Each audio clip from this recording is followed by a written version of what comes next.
Hi friends! So, September has flown by and literally flown away with the geese, and now we're here to do a September wrap up. So I'm going to show all the books that I read last month, and I'm going to share with you which ones I've loved and which ones were meh for me. So I read 9 books. 2 were audiobooks, and the rest were physical books, I believe. Unless I'm getting that wrong, but we're here. We're gonna talk about them, and we're gonna find out what I read. I'm gonna start off with the 2 that I don't own, so that they're done and out of the way. The first one I don't own is Don't Sleep with the Dead by Nia Vo. I don't know if I said that right. I have another book of hers on my physical TBR, and so I seen that she wrote this one, but I also, after reading it, realized that this is part of like a series type thing. But it's fine, it's okay. I just needed a small book to read while I was up at like 5 in the morning, and so this was the one that I decided to read. I did not rate it. To be honest, I don't even remember what really happened in this book. So that may tell you quite a lot, actually. Let me see. There's 101 pages in this book, and it doesn't say that it's part of the series, but I could have sworn I read that. Yeah, it looks like that it's a companion, okay, well, it's a standalone companion novel for The Chosen One and The Beautiful, which I've never read. But it is a reimagining of The Great Gatsby, which I don't think I've also read. So we're just acing this all together. It says, a vibrant and queer reinvention of F. Scott Fitzgerald's jazz age classic. And that she was captivated from the first sentence.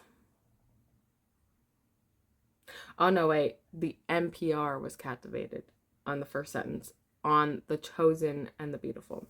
So this has to do with Nick Carraway, paper soldier and novelist, has found a life and a living watching the mad, magical spectacle of New York high society in the late 30s.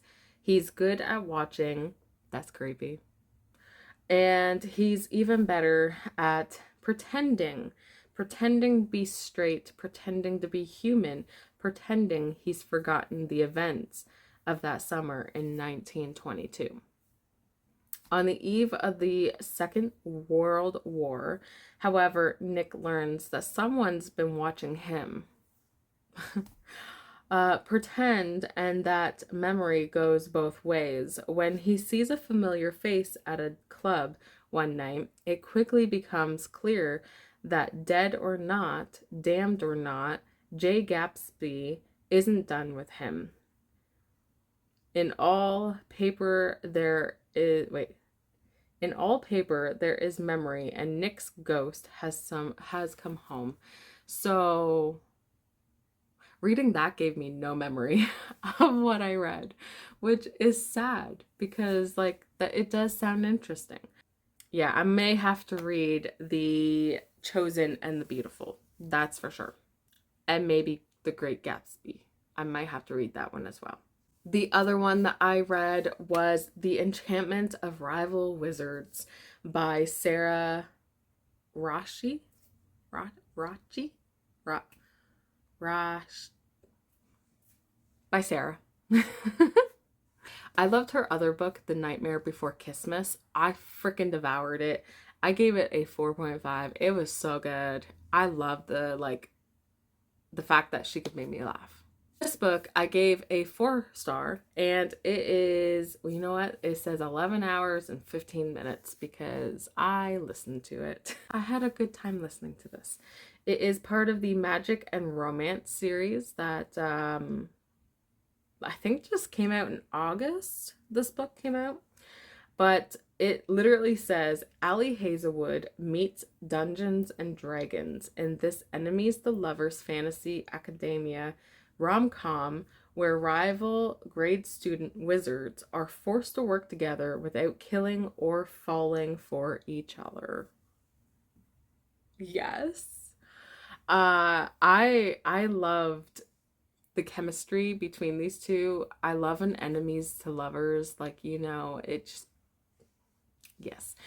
I had some issues with the development in kind of the characters themselves, and also maybe even a little bit of world building was a bit, it is a spicy book. I will say that. There are a few, to maybe many, smutty scenes by these two, which I will admit, kind of hot.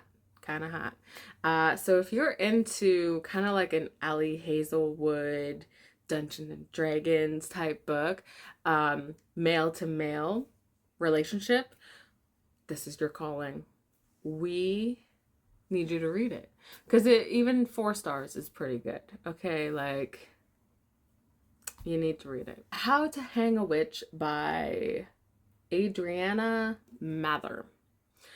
And I've had this on my shelves for a very long time. So I was excited to get into it and read it, to it ending to be a 2-star.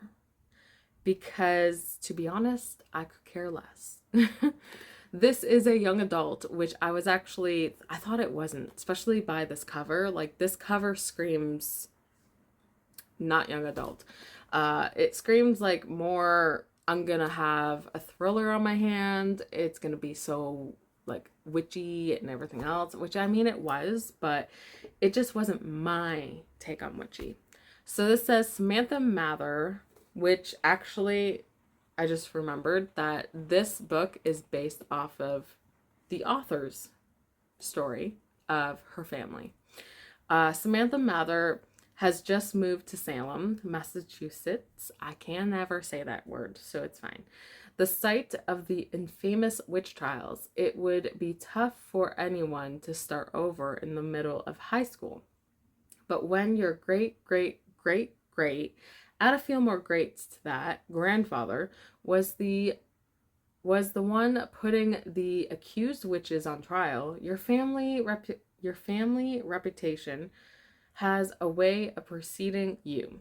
So Sam isn't entirely surprised when she's targeted by a group of girls known as the Descendants, aka Mean Girls. You can probably guess who their ancestors were, right? Yep, the witches. So this, I don't know. Like, I think it would be more for my daughter. I don't think this was for me. And to be fair, I'm sitting here trying to think of what this book has in it to explain it to you a little more. And it all just kind of got wiped out of my head. Because I don't think I was very much there when I was reading this book. But it will go to a safe place. It's going to go to my daughter, and she will then hopefully read it and love it too. Next one is Kingdom of the Wicked by Carrie Maniscalco. I gave this 3 stars. I wanted to love it more. I don't know what happened. I don't know if I just wasn't in it, like in the reading mood when I read this. I may have to reread it, which is totally fine. I will love to reread a Carrie Maniscalco book at any time. But I just was not here for this one, and I'm sad. Let's see. 2 sisters, one brutal murder, a quest for vengeance that will unleash hell itself, and an intricating romance. Okay, so what I'm remembering is, I think one of the things that I did not care for is throughout the whole book, which I mean isn't that big of a book. It just, she was repeating herself all the time about like why she was doing these things and everything else. And I'm like, this book isn't that long. You don't have to tell me almost every page. We know this. Get a move on, you know? Amelia and her twin sister, Victoria, or are stagnant witches who live secretly among humans, avoiding notice and precaution. I think that's what the word is. One night, Victoria misses dinner service at the family's renowned restaurant. Amelia soon finds the body of her beloved twin. Desecrated, can't say that word either, beyond belief. Devastated, Amelia sets out to find her sister's killer and to seek vengeance at any cost, even if it means using dark magic that's been long forbidden. Also, it just reminded, I just don't like Amelia. I think that's what it is. I think that's where I'm standing, is I just don't like her. The next one is Saint by Adrienne Young. This is also a 3-star. But it's also, you could understand, because this was or is like kind of the novella in general sense to Saint and Namesake. No, we have Saint here. Fable and Namesake.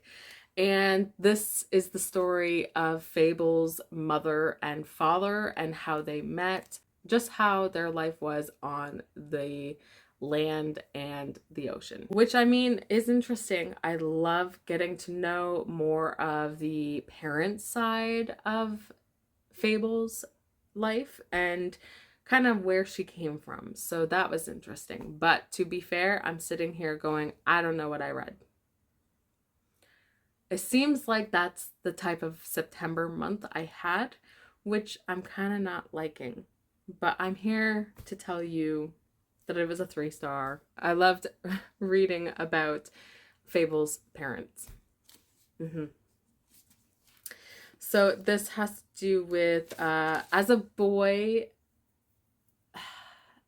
Elias learned the hard way what happens when you don't heed the old tales.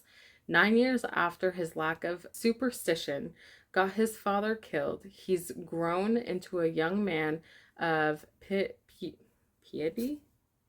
I don't know what that word is, with a deep reverence for the hollowed sea and her freckle favor. As stories spread from port to port, as the fisherman's son who has managed to escape the deadliest storms, his devotion to the myths and creeds has given him the reputation of the luckiest bastard to sail the Narrows.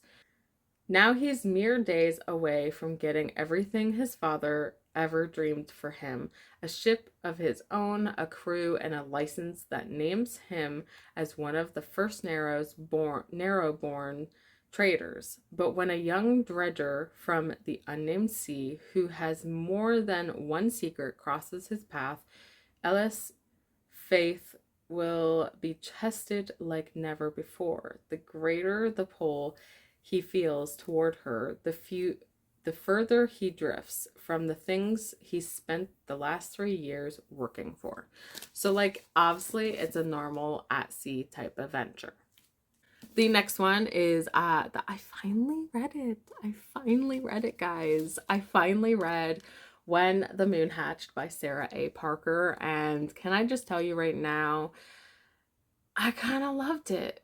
I gave it 4 stars. I kind of am here for this one. The smutty scenes. I'm also here for the smutty scenes. Okay, I just had to say it. I had to say it.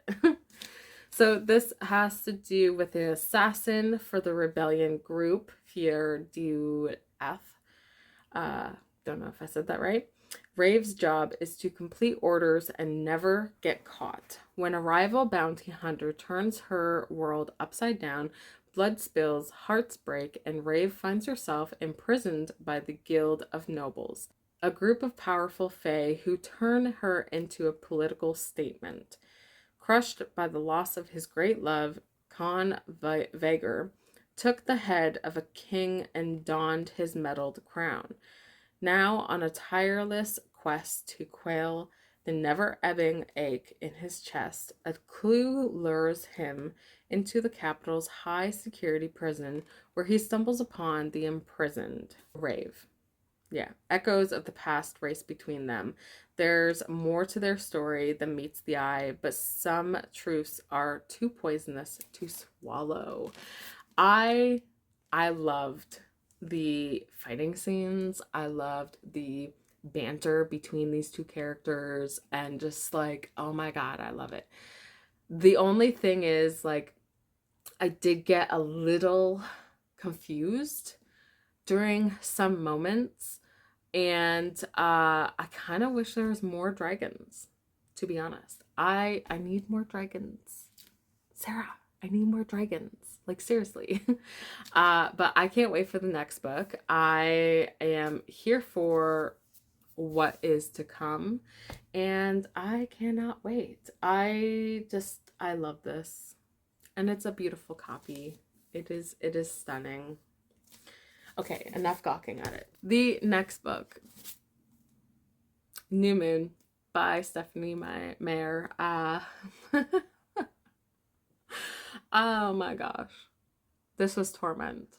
This was literal torment. I had told everybody that I kinda wished I just watched the movies, to be honest. But I'm doing the reader's best, darnest best. And I'm reading the series because I need to. They're on my shelf and I need to read them. So I did reread Twilight, and I did reread this one. And I'm going to tell you right now, the whole time I was reading the one part where in the movie, Jacob like jumps over her, it don't happen in the book. And I'm sitting there going, when's it going to happen? Where's Jacob? When's he jumping? What's happening? Like, it doesn't happen in the book. Which, I mean, come on, that was a good part. But anyways, I'm still team Charlie. He's my daddy. He's my boy. But this was, in general sense, like, I didn't actually rate it. I just looked. I didn't rate it. But if I were to rate it, I'd probably just rate it the same as Twilight, 3-star, or is it 2.5? Probably 2.5. But yeah, the series is just not hitting like it would have if I read it when it first came out. So that's sad. You should all know what Twilight's about, so I'm not even gonna tell you, but this is the book 2 to Twilight. Werewolves, vampires, Bella, Charlie, and folklore. There you go. That's all I got for you. We are down to the 2 last books. Oh my gosh. And they are both 5 stars. The first 5-star is Bright Young Women by Jessica Knoll. This book hits. I had already mentioned that after reading this book, actually, no, not even after, I took a break from reading this book just to watch true crime videos, which most of these videos are actually by Call Me Chris. So, like, I'm here for those. But this is based off of, in general sense, true events. And it is the story being told by the victims of the monster who had murdered in the sorority. And it is very much like a hard topic and story to be reading, writing, consuming. And I am so happy I was actually able to get to this, and very nervous to find out if I would love this or not. And I'm very happy to be here to say this was a really good read. And just the topic that it's being brought out as the women speaking out instead of the monster, and it's something that is so glorious that you need to read it. You need to pick this up. Okay, if it sounded like I cried, I totally just like had tears I still have them from talking about the last book. I don't know, like, did I internally bring up something? Like, I just feel so much sorrow for these women. Oh my gosh, I'm still like tearing up. Okay, we're gonna move on because we're on the last book, which also made me cry. But you know, this author, this author, she has stunning writing. She is a stunning person, a stunning human being. I just love her so much and her writing. Oh my gosh, this one got to me. But that is This Could Be Us by Kennedy Ryan. And I have literally dog-eared this. I do have a video, a little small, well, sort of small video of reading. This was my current read. But like this hit me so hard. And it was the fact that the male character has two twin boys that have autism. One is at a level 3, one's at a level 1. And the level 1 boy, Adam, is a spitting image of my younger son, who can't at the moment seem to get tested for autism. And it's making me upset because I feel like he's got it. But we're not going to talk about that. We're going to talk about this book and how much this book is like you want to throttle Soledad's ex-husband so much to the point where he's in the grave. Okay, like that's how I felt. I'm here for it. But I'm also not here for it because it's like I just get out of her life. Beautiful moment that happened where Soledad realized that she's now a single mom to her 3 girls and has to support them some way or another. But with everything happening, she, in general sense, cannot get a job outside of home. So she becomes an social influencer. And that also speaks to me because like I have a hard time. I can't get a job outside the home. So I'm doing YouTube. I'm talking about books that I'm reading. I'm doing stuff like this because I cannot get out and get a job. Physically, mentally, I get drained. Even after filming these videos, I am so fully drained that I need to lay down, relax, and sleep because that's how my body is. So Soledad is like a dream character that I wish was my best friend. Okay. I love how Yasmin and I don't remember the other friend's name, but I love how they come together and support her and her career and just trying to be good friends to her. I also love that Judah is so caring and like, I was gonna say creepy, but he's not so much creepy. He's just trying to get to know her and just like be there for her. And it's just so amazing. Like this series is so wholesome. I love it. I just hope the next book hits as much as the first and second book has hit. Because so far these 2 books has been 5 stars. So that is what I had read for the month of September. That's like over 3,000 pages read. I'm excited that I've read that much in September because it's been a hard